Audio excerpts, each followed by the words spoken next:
Okay, I got two videos opened. One's by Charlie, the other is by Roger. Let's see.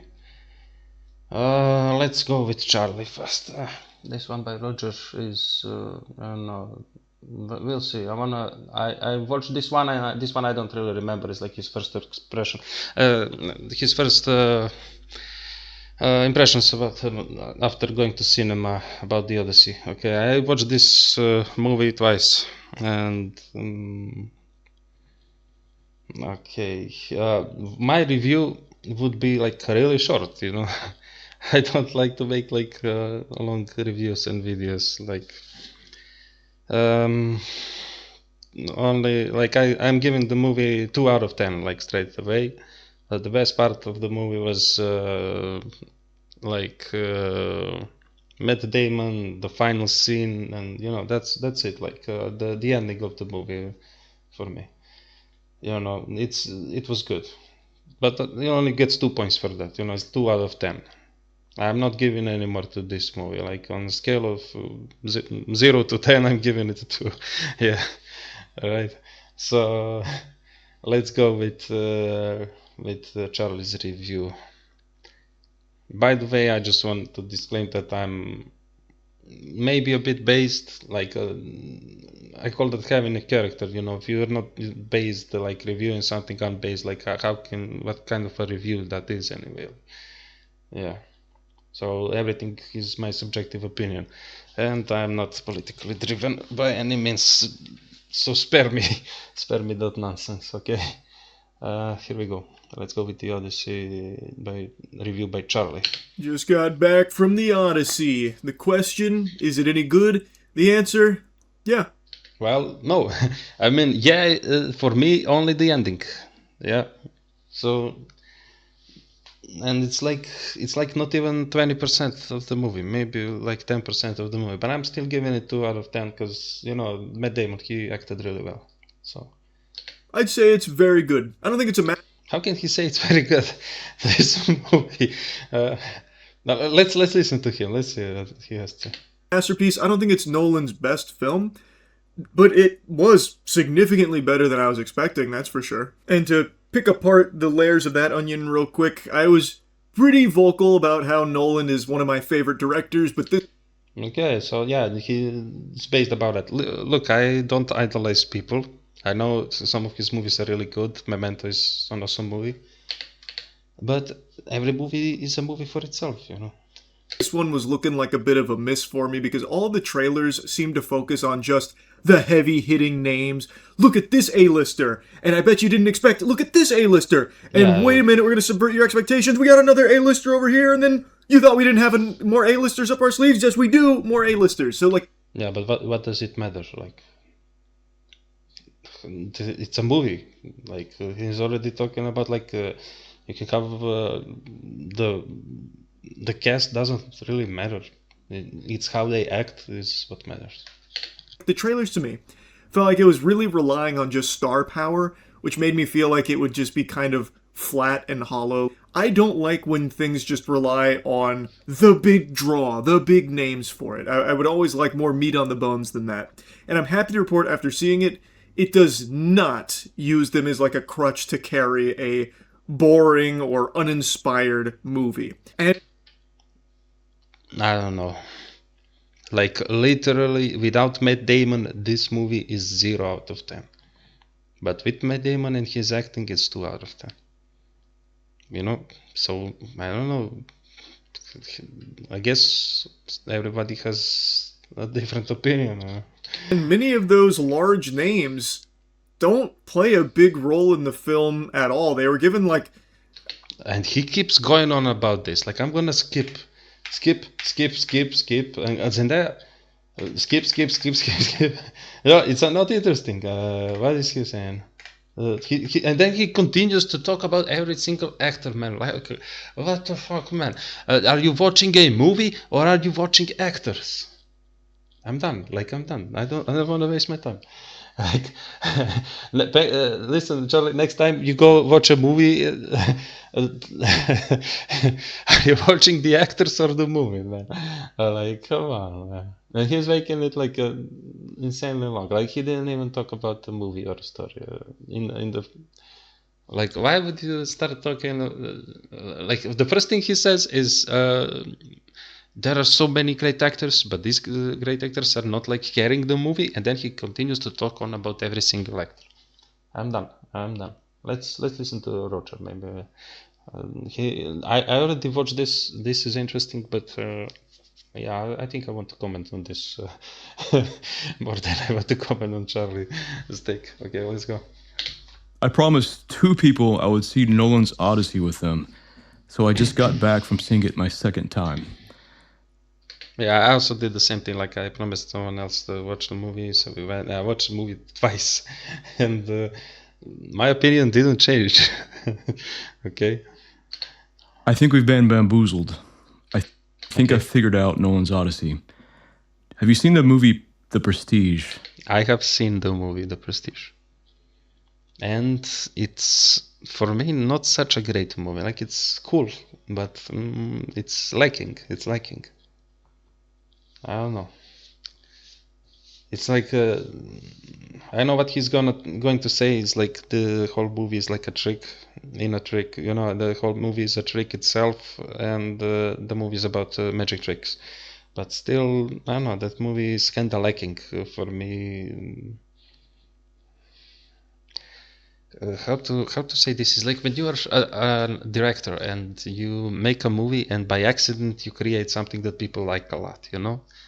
And these great directors, they often play like I'm gonna make a movie and because it's strange, people will like it, you know. Like you make an unconclusive movie or a weird movie, and then all the weirdness like makes people like start digging into it when it's actually very shallow. There's nothing about it. I don't know, like let's keep listening to him. But I've already seen a lot of pieces of movies and series and art like this that aren't actually, they're like open for interpretation. Yeah, so they can be anything, right? It's a sandbox at that time. Then only your imagination is limiting to what the medium is. Like the medium isn't rich by itself, but it's like sparking your interest and your imagination. You know. Now let's keep looking. I'm going to talk to you like you're an intelligent person, and I'm going to give you spoilers. So click away if you need to. No problem. I watched the movie, right? The Prestige is a movie in which it's about magic. There are magic tricks. And then in the end of the movie, you find out that there's been a trick. You've been tricked the whole time. Yeah. It's sort of Nolan's thing. He does the thing that the movie's doing. Here's book 1 of the Odyssey. 24 books in it.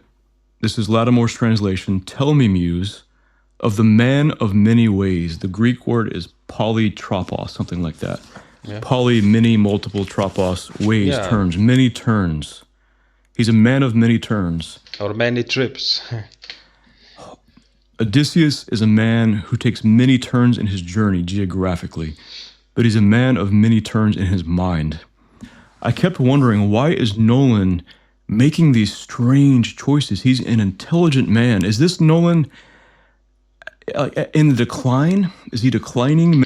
Yes, it's because DEI, like 50%. And 50%, like a lot of people are kind of disappointed in his latest movies. Like when I was exiting the theater for the second time after second watching, someone came to me and they asked, how's the movie like? Are there any like a lot of special effects or no? Like I believe a lot of Nolan fans don't like fake CGI and special effects, and the reason why they watch his movies is exactly because of that. You know, I tell them no, there are no like fake effects. Movies like a movie, like you'll see.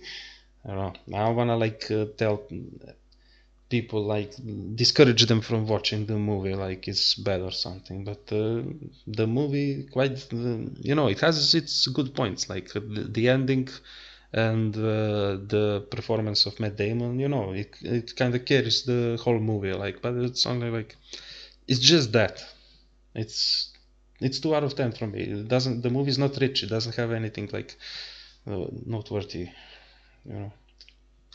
Mentally, or is this Nolan in his mature years telling something confidently? I'm now inclined to believe the latter, even if I don't like all of the execution. I thought, man, why? The execution, we all know about it. Like, why? I don't know. None of this seems historically accurate at all. The costumes Yes, nothing is accurate. don't look like any historical period, and they just look bad. No, they actually look like a historical period. Like, you can take all the costumes and you can, like, that the Viking ship is Viking era. The like their jackets are like, I don't know, last century and today, and then we got some Roman armor, Greek armor, and you have like their exact, like there's a medieval armor and there's also like the old Greek armor, but none is accurate to the Bronze Age.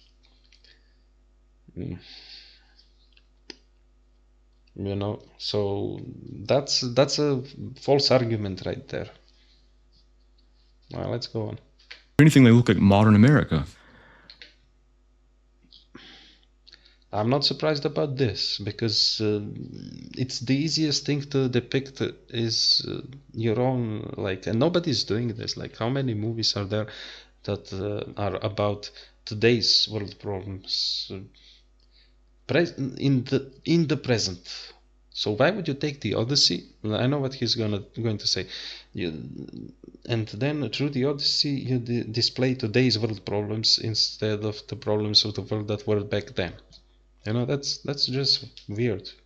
Why is a dialect modern America? I don't feel like I'm being transported to ancient Greece. I feel like I'm in 2026 America.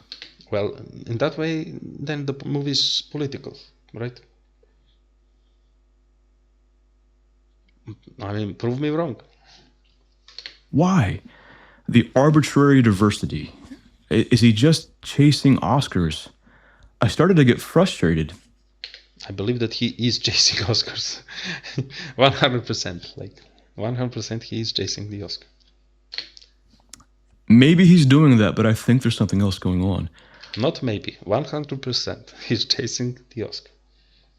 Why do the sets, why do the locations look more like Iceland than ancient Greece? This is true. They do. None of this seems to be the world of Homer. Why is it so dreary?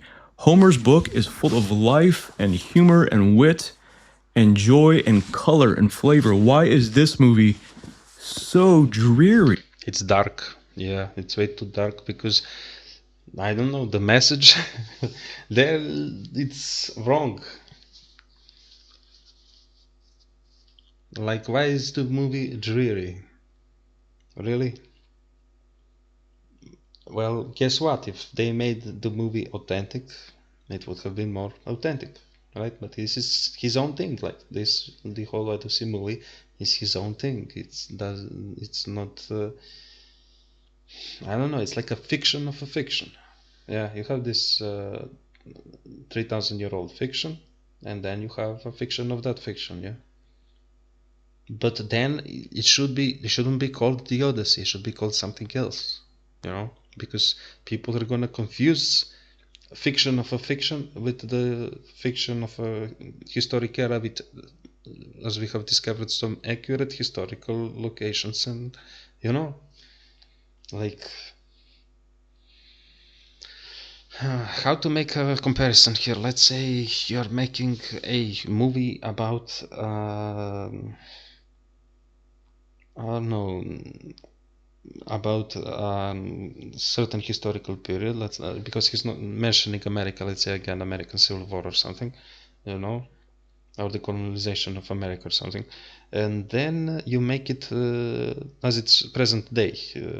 That is a fiction of a fiction, and then you call it like you give it the name of a certain event that has, you call it the movie The Civil War, but it's not, or you call the movie I don't know, whatever, like a battle of, some place, some location, and then you call the movie that way. You set the movie in a completely different location. You make it a fiction. At that point, I don't know, you should like question yourself, what the hell am I doing? Why? And am I being accurate? Like, I should call the movie something else then, right? I don't know, tell me what you think. Are we stuck? YouTube is getting stuck. I think I know why. And when you see it, it's so obvious, it's like a dad joke. It's like the movie is a Trojan horse. On the way home, I've been trying to think of ways to say this to you, but think of faces. This has an obsession with faces. I don't really see that. I've already seen the movie twice too, and I don't see the obsession with faces. But let's go on. Like Tim Burton has an obsession with eyes in his movies. This movie, in my second viewing, I couldn't unsee it. An obsession with faces. Polyphemus's distorted inhuman face. Yes, I noticed that, but I believe that this is, just an artistic choice, and not a really good one, if you ask me. Just he wanted it to look more, less CGI, more realistic, It's like bad CGI that is not bad, if that makes any sense. Like, purposely made to, to look as real as it can be, Helen of Troy, desecrated, defaced. Menelaus was willing to deface Helen. Why? I thought, why did he do this? That's not in the book. Why would you torture someone for whom you fought a war? Why would you deface that beauty? She's scarred. Cersei's palace. Yeah, we can make a whole topic about it, but I don't know. Maybe it's just. Let's go on. I want to hear what he has to say about it. But I haven't really dug that deep into it. Let's go. And Cersei's palace, I don't know, it looks kind of cheap to me. It looks really cheap. Like, isn't a palace. And I thought, why is it a hut? The second viewing, it became obvious. It's a hut built in the ruins with these old pillars of what was a civilization. And in the foyer is the face that's been cast down of a god. The suitor says, we need to kill Telemachus, and he says, cut off his nose. Cut off his ears too. And then Athena, I'm going to treat you like an intelligent person here. I wondered if this was another nonsensical atheist take on the gods. I really liked the movie Troy, but I made a video about where are the gods. The movie is contradictory about the gods. Well, the gods don't really have to appear. I don't know, if there are no gods, then it's taken like a realistic take on the gods. Like, they do not appear in physical form. We can call it like that. They don't seem to believe in the gods, and yet Achilles in that movie, Brad Pitt, says, I've seen the gods. Then why do you defy the gods? That's nonsense.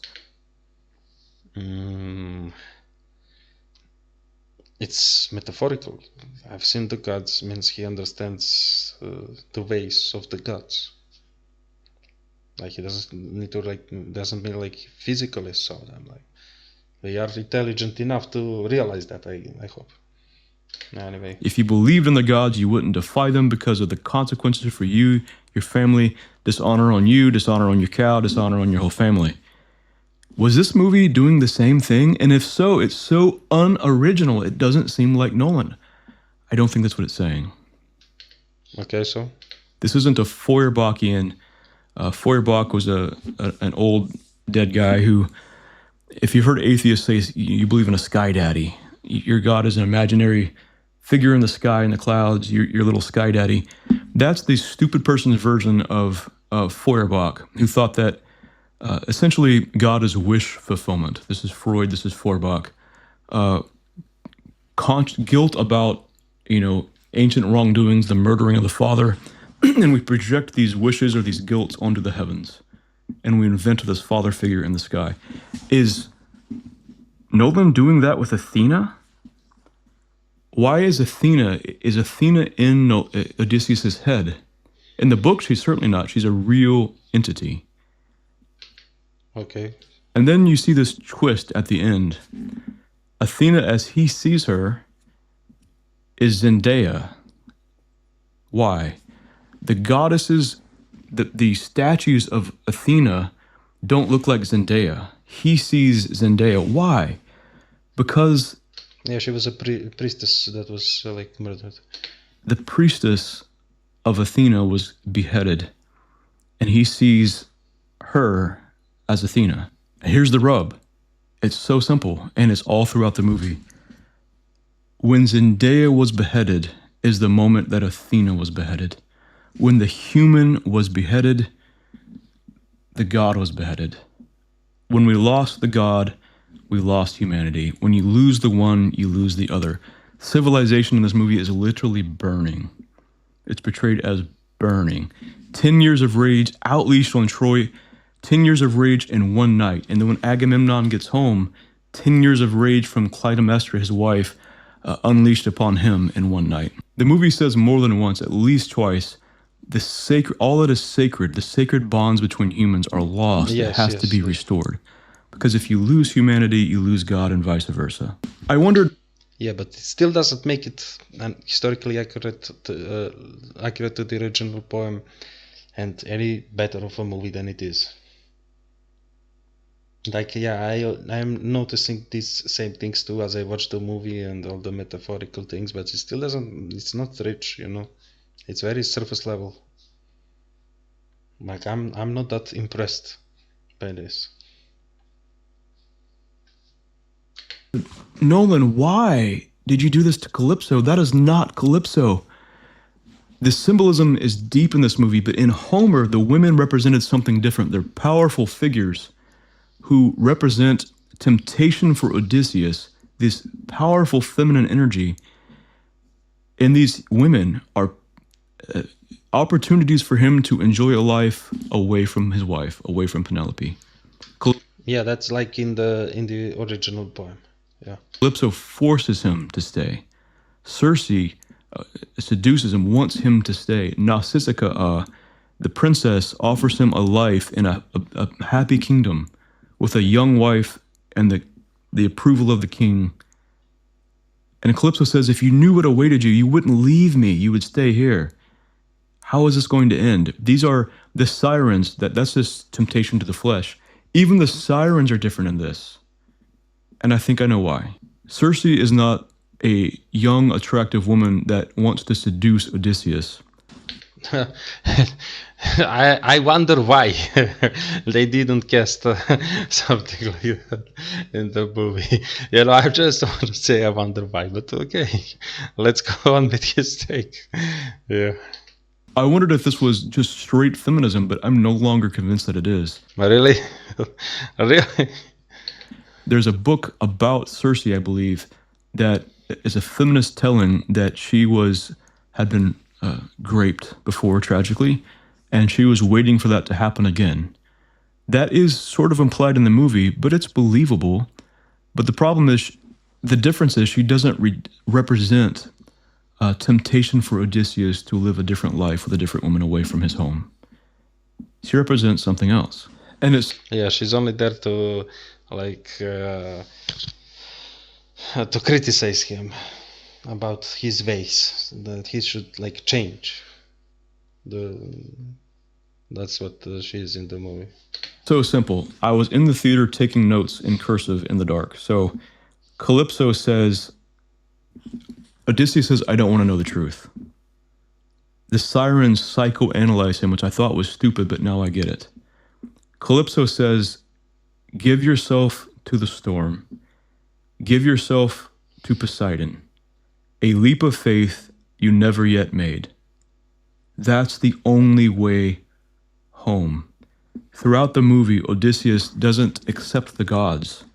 And I don't think he's an atheist in the sense that he doesn't believe in the gods and that he doesn't think they exist. He just doesn't believe in the gods. He constantly says, your gods. He says, we can't live by sacrifices and omens. Away with your nonsense. Yeah, true, but what then? Like, if he doesn't believe in your gods, like, which gods he believes in? Like, only Athena or something? I don't know. Like, what the hell? Or does he have any gods of his own? Like, what the hell? When his men say, you got to take Circe out, he said, no. Well, she has magical powers. Odysseus says that your gods gave her. You know what? It's actually stupid, you know, because his men say, I mean, have you forgotten that his men say that he has been crying to Athena like all this time? So he only believes in one god, Athena, and he doesn't believe in any other gods. He says these are like your gods, you know. That's kind of stupid, you know. Like there is no atheism there. He is always praying to Athena, and he's only praying to Athena. And he doesn't pray to any other gods, and he doesn't like these are like your gods. That's why he says it's your gods, because others pray to these other gods. You know, he prays to Athena to guide him. You know, and this only shows how, you know, pathetic the movie is about all this. You know, it's starting to make you think like there is something more to it when there is actually nothing more to it. It's just, you know, a pathetic execution of an epic poem that. You're like running your imagination too much in this. Like, it's like when something is so bad and then you're like trying to make it no, it's actually genius. Yeah, no, it's just bad. Yeah, like if everything that is shallow and not doesn't have any deep meaning to it, and you're searching for the deep meaning yourself, you know, this thing is.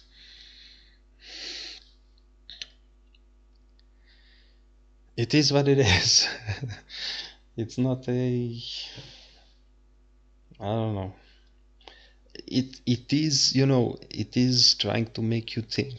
Yes, but when something is trying to make you think, that means it's lacking by itself the answers that you seek for. So you have to find them like yourself. Like, this is it's for me the easiest type of media, movies, everything to make is I make a really crazy story, it doesn't make any sense, and then you should find the answers by yourself. You know, that's the easiest thing to do. Yep. It's level of directing easy mode. Right? Yeah. What's with YouTube? Why is YouTube always like this? Like, every time I pause for longer periods, like it does one. But the movie also conveys this idea that religion and Zeus's law is manipulated in ways that are damaging to society. You have false priests in the temple killing. You have people using Xenia, the hospital. Those are not false priests. The priests have been murdered, and they dressed themselves as priests. Like, what the hell, man? Have you even been following this movie? And then what? Hospitality of Zeus, the law of Zeus in the movie, to murder. Odysseus is broken about the state of society. They used the Zeus law to have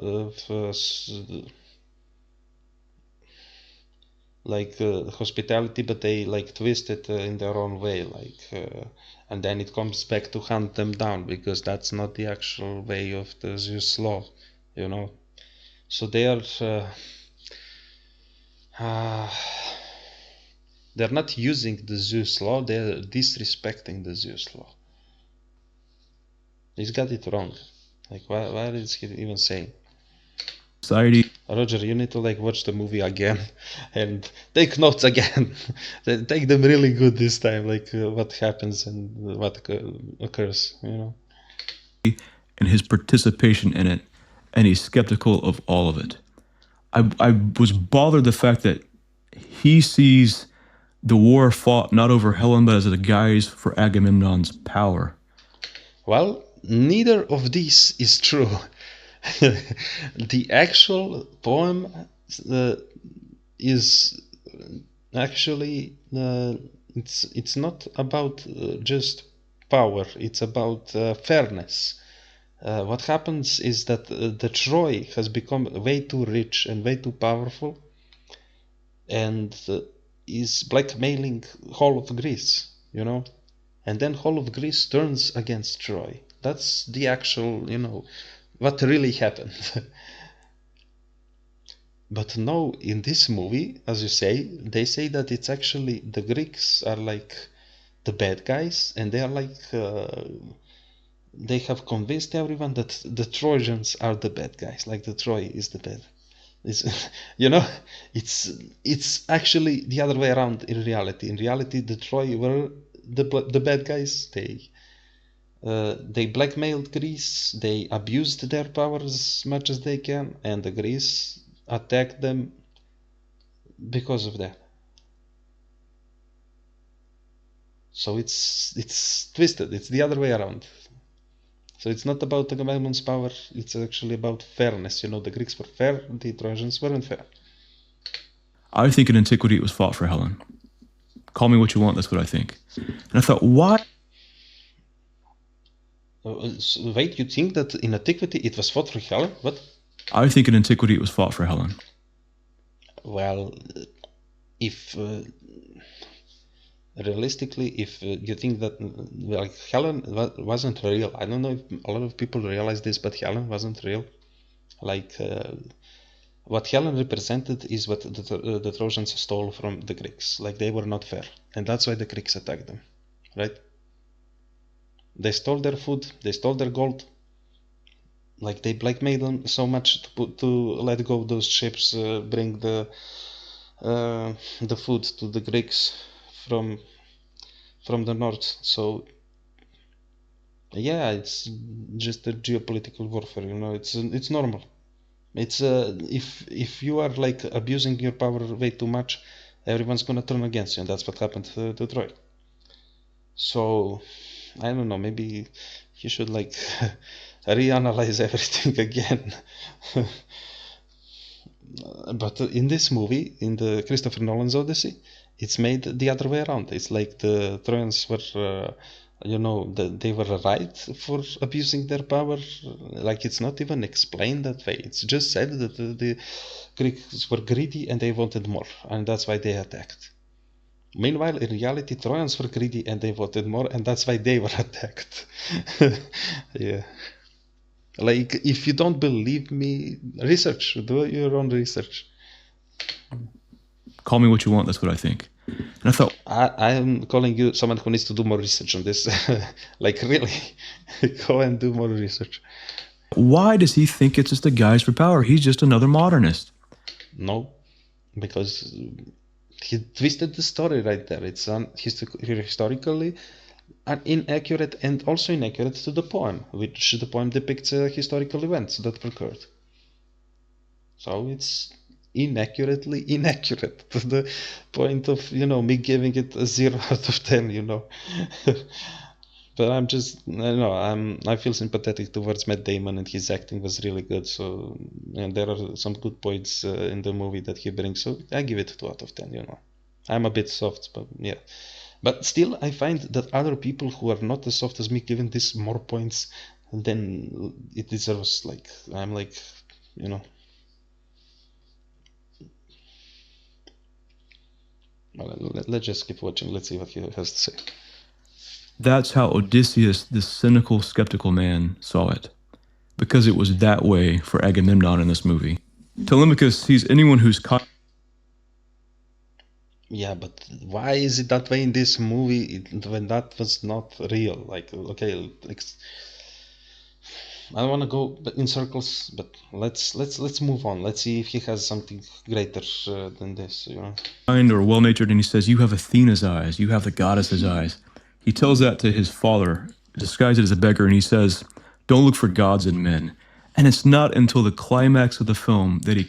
This is actually pretty good, you know, like, I feel like Matt Damon himself, you know, self-inserted himself into this movie, and he says all these good things like, do not make idols of people, you know, do not idolize people, and myself, I also don't do this, so, you know, this is actually good. comes to terms with the gods and their connection to humanity. Yeah, but you're just like randomly picking things and say, yeah, this is because of that. No, the reality is that Christopher Nolan completely destroyed the whole thing. He completely mixed everything up, and then you have Matt Damon, you know, adding something to make it look better and than it is. You know, Matt Damon's like self-inserts himself in some dialogues, and Christopher Nolan is like, okay, we'll roll with that. But actually, he's actually giving some, you know, really good advices about how people should be, like, you know. Like, do not idolize anyone, like you know. Do not find you know, God in man. You know, don't seek for God in man. The sacred bonds of humanity must be restored.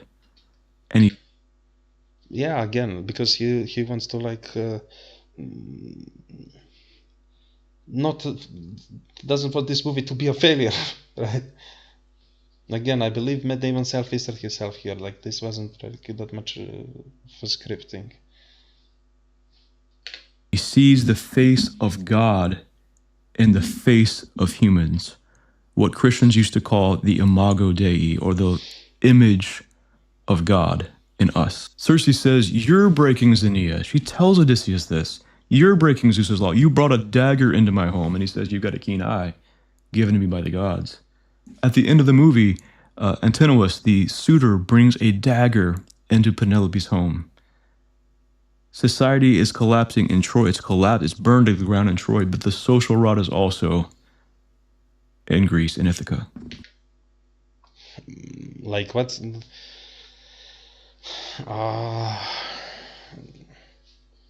yeah, the point of the whole story, it's the same everywhere, right? Like, what's even the point of this? Like, what this has to do with anything? Odysseus says, the last thing I remember is the harsh hand of Zeus.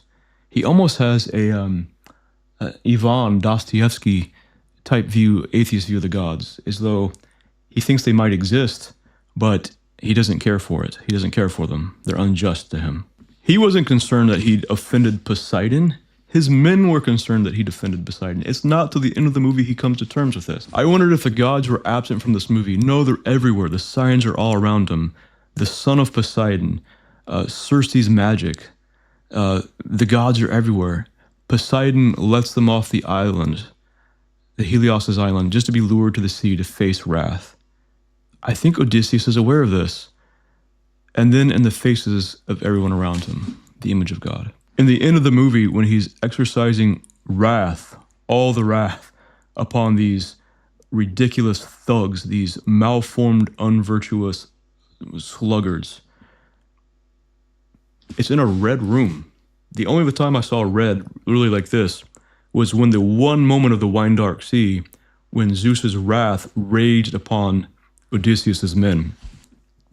And then in the end, in the red room, he slaughters the suitors, and you hear loud, undeniable thunder. The gods are there. But Odysseus couldn't quite come to terms with it. He looks at Calypso. Are you a god, he says. The faithful servant was literally willing to die for this. He understood that society needed this Zeus's law to continue to exist. You know, they say a bunch of times in this movie, are you a god? I think it's just a running joke, like, at this point. You know, I don't see any deeper meaning in it. Just my take of it. Yeah, we all know the thunder and everything. It's the representation of gods, like, but again, I don't see where this is going, like he didn't accept the gods, but then he kind of made peace with them and accepted them, and you know, I don't know. It's because he made a trick. He found himself, prideful, higher than the gods. He doesn't need gods, so they punish him for that. I don't know. It can be, like a team, but still, why? What does it have to do with the movie? Like, it doesn't explain why everything is so wrong and twisted in this movie. Case in point, he's tending the sheep. These men come up to him and he says, I can't sell you the sheep. They're not mine to sell, but I can offer you a meal per Zeus's law. They nearly kill him and they kill his dogs. Immediately after that, he almost dies and he's burning the bodies of his dogs. Yes, and then he offers again to the next traveler. Odysseus comes up disguised as a beggar. And the man says, can I offer you a meal? It's because respect, and the teachings of Zeus, and it's respectful, it's being respectful simply. But what's the point, like, of that? What are you trying to say? This man is willing to die for hospitality, for Zeus's law, because he knows society needs it. Yes. That stuck out to me this time. The movie is dark and almost miserable, but I think that's because of the status. So it just stuck to you, it just hit you, like you didn't see it for the first time. Come on, man. Like, how is... He needs to, like, reread the whole poem. Okay? Society now. It's only at the end, when society is restored, Penelope's finally happy, smiling. She goes off on a journey with Odysseus, and they're wearing clothes with color. The sun is literally shining. Odysseus, or Telemachus, in his tacky postmodern costume, has gold shining. It's all very symbolic. Yeah, but he went way too hard with the symbolism, in my opinion. To the point where it's completely inauthentic, it doesn't look like anything. And twisted the story around. Like the characters saying, it twisted around the whole story. I don't know if Metatron picked up on this. Like, maybe he did. I guess he did. 100%. Like, maybe I don't know. I should watch Metatron after this. But Metatron is very base, like he's going all the way, like politics is like number one for him. I don't care about politics. I just care about the quality of the movie, and it's failing there.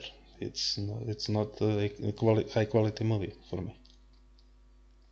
But when I walked out of the theater this time, people were walking out with us, and they were saying, a man, a trick, a war. I gotta go read the Odyssey. Yeah. And then they're never gonna read the Odyssey when they see how long it is. Yeah. And I think, wow, it has people on the left defending the Odyssey. Why does it have to be politics every single time? The people on the left, the people on the right, the people in the middle, the people above and below.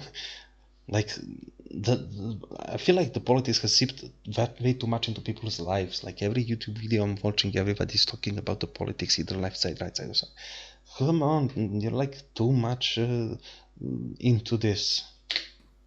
Historic Western foundational text of civilization and culture. And people going to read the book. That, like, he's gone back to politics again. This is why I don't watch and react to Metatron or anyone else. Everybody's just about politics all the time. That's the ultimate twist. I think all the jarring imagery, music, the lack of eloquence in the bard. He's speaking in sentence fragments.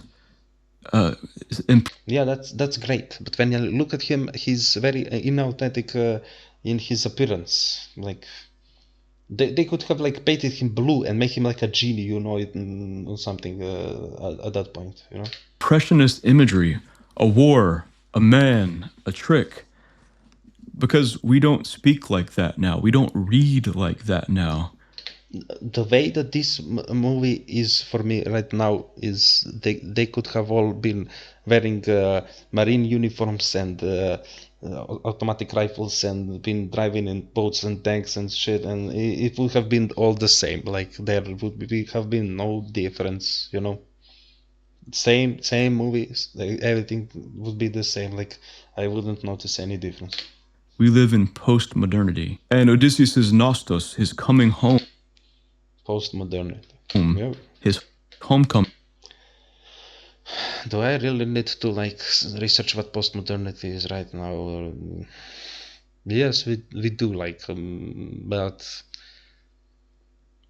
is it a good place to be? That's what I want to ask. is spiritual. Interestingly enough, Ben Shapiro loves the movie. I don't politely think he fully understands the Odyssey. And Emily Wilson, supposedly the feminist translator who translated this modern translation that... For me, post-modernity is chaotic as hell, man. Like, in an ideal world, a feminist or non-feminist translator should translate correctly without self-inserting themselves. Today, everybody is self-inserting themselves into everything that they do. Can you be authentic about something for once? Anyone today, like, do not self-insert your beliefs into what you make, you know? Like, we are talking about beliefs that were 3,200 years ago, and then you self-insert yourself and your present beliefs into that. Why? You know, it's no longer what it was. It's something else now. Nolan is supposedly influenced by. Apparently, she did not like the movie. I can see why, because it doesn't really have the same weight of feminist tropes that she probably would have preferred. Yeah, because Christopher Nolan inserted himself into the movie and his own vision of it, where he completely ignores all the authentic historical events. He twists them around, and he, at the same time, makes a really funny choice of cast, and in order to meet the DEI demands, so he can win an Oscar, and he creates this movie that is like weird, that nobody can like figure out because it's just stupid. And then we have Matt Damon, who he sees all of this, and then he says, I'm going to do my best for this movie not to fail, because it's me who plays in it, and I don't want it to be a bad movie, and I don't want people to say this is a bad movie. So without Matt Damon, this movie is complete shit, you know. That's what I want to say. Sorry for my language, I usually do not. But this movie is like zero without Matt Damon.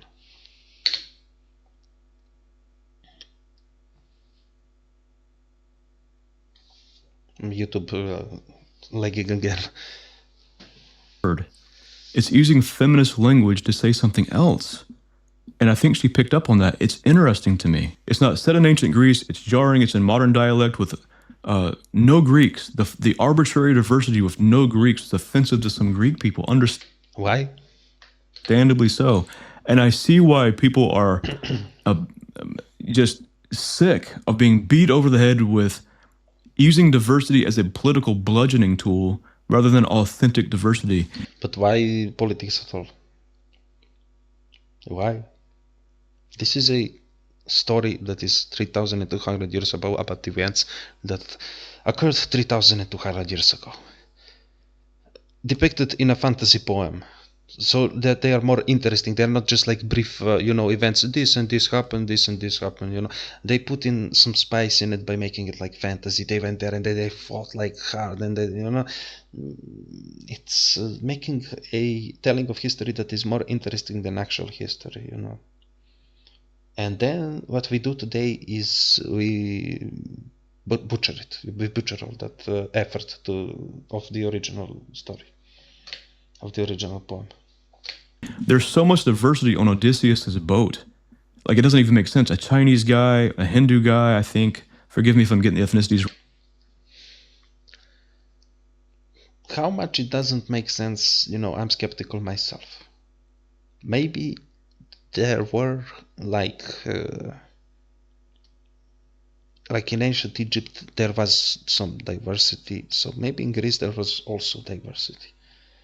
So it doesn't bother me as much, you know. Why is it bothering like him now? Like, yes, if they are going to war, they all have to be Greeks. It makes sense, you know. But you could have like some slaves or mercenaries from other nations that would also like serve under you on a ship. So I don't find it that inauthentic in that way. I find it more inauthentic that the actual ship is not a Greek ship, but it's actually a Viking ship that is like 2000 years after, historically inaccurate by 2 millennia, like 2000 years. Now that's what I find like a disaster, whatever. Wrong. A dude from Boston, like more ethnicities, diversity than is really possible. And yet, I think the movie is using the iconography, the imagery, the sights, the sounds, the talk of post-modernity, which is dreary, it's questioning a narrative, it's skeptical, it rejects everything, which is understandable. And it takes a postmodern Odysseus and what seems to be a Frankensteining of imagery, like a modern Prometheus, if you will, a postmodern Prometheus, this Frankenstein imagery with the basic framework of Homer, but is saying something different. And when it's something like that, why do you call it the Odyssey then? Call it the retelling of the Odyssey or the reimagining of the Odyssey, not the Odyssey. Like, it doesn't deserve to be called by the original name at that point. Tell me that I'm wrong. I think it's saying that the way home is through remembering the gods, if you will, through what is sacred between us, the image of God in us. At the beginning of the movie, Again, I want to hear him again. between us, the gods, if you will, Okay? through what is sacred between us, the image of God in us. In other words, coming home means finding God. In short, like finding a respectful and reasonable way to live your life, which the Odyssey kinda is about, yeah. But why are you surprised about that? Like, the whole point of the whole story was about that. It should have been about that. But in the Christopher Nolan's Odyssey, it's kinda about that, but in a whole different, inauthentic way to the original story, like in a different way. It's Christopher Nolan's own way of seeing the Odyssey and imagining it in his own like way, you know. And not just that. Like, if it was just that, then it would be fine, you know. But he also twists events or the views, you know. I don't really. I'm not buying it. Like, it looks like a mess. Like, when you watch it from beginning to the end, and then you want to like discuss it or something, it just looks like a mess. It just looks like, oh, we make this movie and we'll put it into theaters and we don't care. Like, that's how it looks like. At the beginning of the movie, the Greeks literally wear black and the Trojans wear white. Yeah. And literally such a basic thing where the Trojans are clearly, in a sense, the good guys. But in reality, they were not. So why did he change this? Why did he twist it? He twisted history. It is the other way around, actually. Trojans were greedy, and Greeks were also kind of greedy, but they were on a loss. They were losing. And Trojans were getting rich, and they didn't give them food. So the Greeks attacked them. Like, read the history, look for yourself. Like, why is he changing this? Are you telling me that it was the other way around? How? How? It's the other way around. Like, let's assume the Greeks were actually really greedy. That they didn't want to pay anything to the Trojans for the crossing of the ships, right? And in that case, they would have attacked and sacked a town, you know? So Christopher Nolan is implying like that was actually what happened. Which might have been true, you know? I don't know. But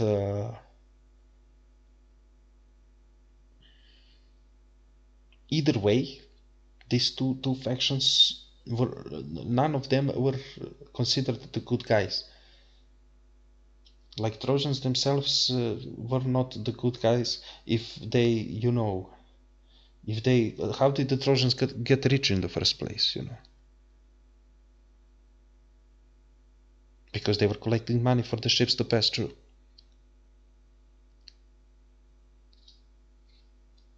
If they didn't do that, the Greeks wouldn't have any reason to attack them.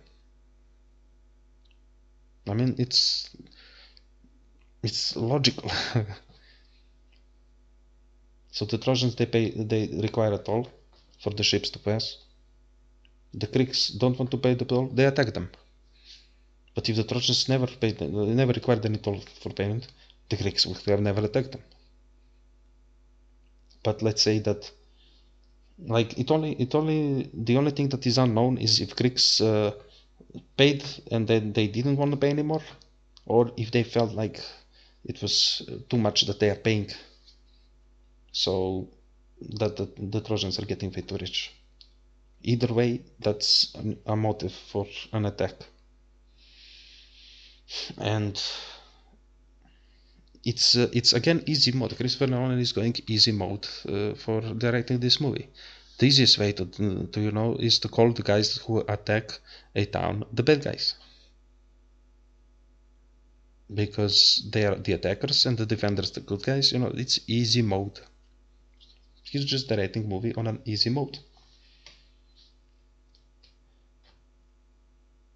Because it's actually, you know, it's kinda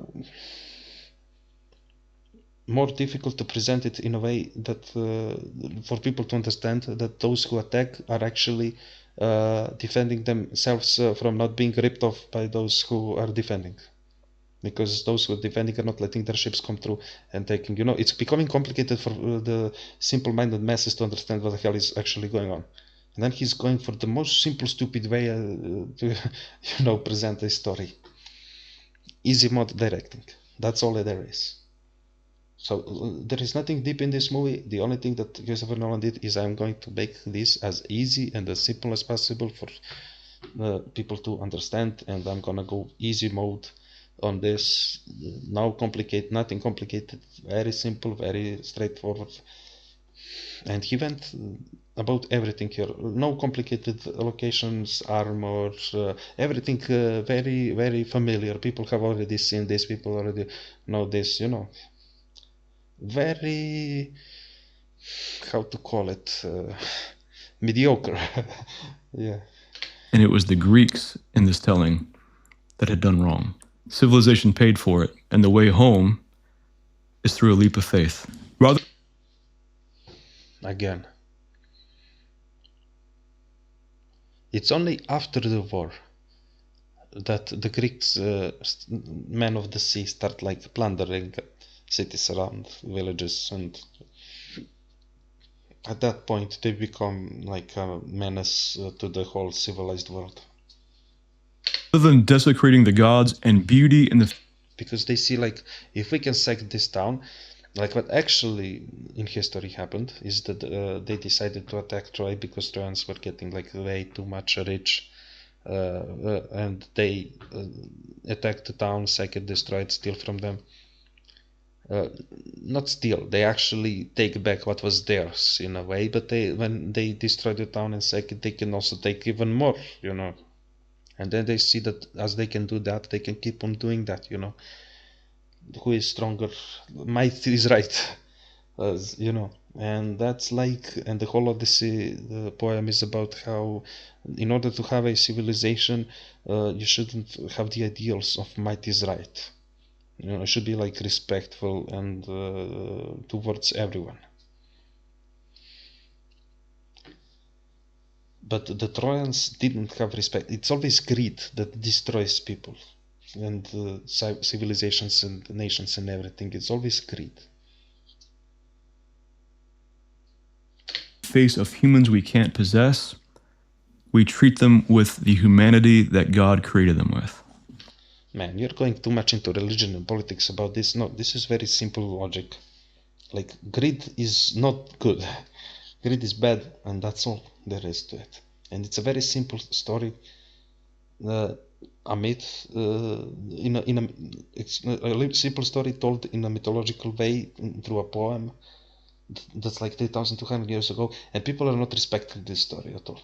You know, they're all like making our own versions of it right now. Like, no, it's not that, it's this. No, it's not that, it's this. With that in mind, I hope you know you matter. Your life matters. You love. Okay. Man. What the hell? Me, hate me, disagree with what I'm saying, think I'm reading too much into it, think I've lost my mind. Maybe you should just stay away from politics, you know. Maybe that's what, like, my YouTube channel and everything, you know, I do on the internet has nothing to do with politics at all. You know, that's the stand that I take. And so many people on YouTube have become, you know, into this. There is like, I feel like he made this video because he was so much attacked by the people from the left, and then he like made another video where he tries to please everyone or something. I don't know. Like, don't be a people pleaser, or, you know, you can't please everyone in the world. Just try to be like authentic about things. If you want to reimagine something in your own way, then be true to yourself and call the product that you make reimagining of it. Like, Christopher Nolan should have called this Christopher Nolan's reimagination of the Odyssey, not the Odyssey. Like, if you are making a movie about the Odyssey, you need to be like really authentic towards, in my opinion, you know, you need to be authentic towards the original, you know.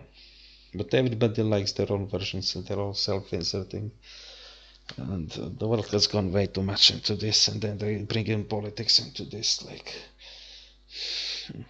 imagine this: the movie that's about a story that's 3,200 years about some historical events where people were like going to war, and then they go after the war, they start abusing their power, and then they see that it's actually wrong, it's not doing them no good, it's destroying their way of life, and they want to go back to the way they lived before. That's what the story is about. And then we have this, bring this today, and then it's about today's political left or right, you know. It only matters like what is today. Nobody cares about what happened back then. Nobody cares about the history.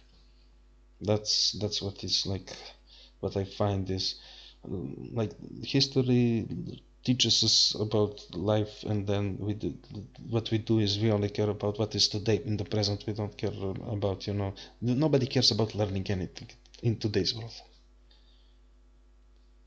Like, if I ask you something, what have you learned from the Odyssey, you know, from this movie?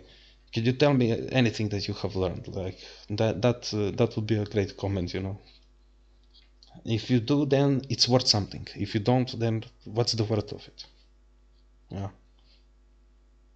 So again, the reason why I'm giving it 2 out of 10, you can still learn something from this movie, but it's not that valuable. You know, it's not 10 out of 10. What would have been if they have just adopted the story as the story is, you know. I hope you know you matter. God loves you. People love you. Live your life to its fullest. Don't check out early. Thanks for watching. God bless. Okay. You see, I respect him to the end. I watch his video to the end. Meanwhile, I don't know. Metatron is like really based. Like he's gonna be based to the bone about this and very political about it. And I'm not gonna watch him because of all the politics, because I don't care about it. I don't care about the movie, and this is why I watched Roger's take on it. But again, I wish I can watch a single review that doesn't have politics in it. Like I start watching Charlie's review and he starts talking about the actors and about all the controversies and everything. Like, why does anyone talk about? Only Metatron probably talks about the history, but he talks a little bit about the history and then he goes on full politics. Like, yeah. So I would appreciate someone who only talks about the history here. Like, doesn't mix the days. I really have a fatigue of it. We can see in the comments here.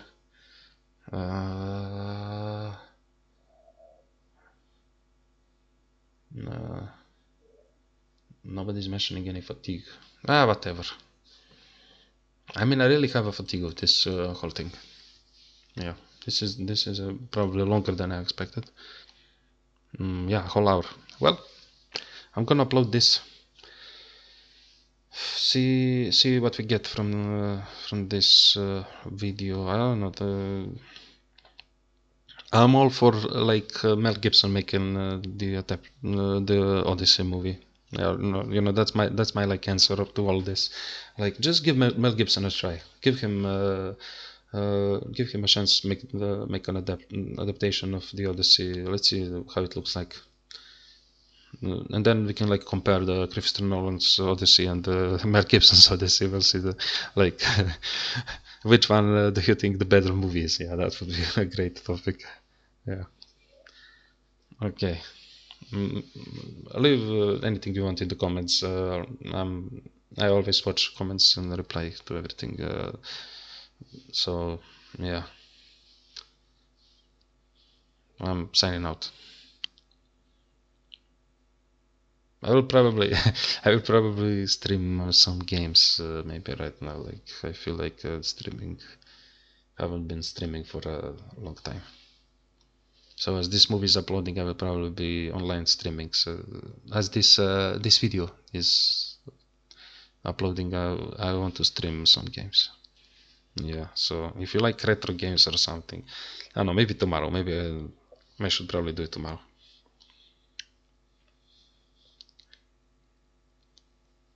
I feel like streaming some old games.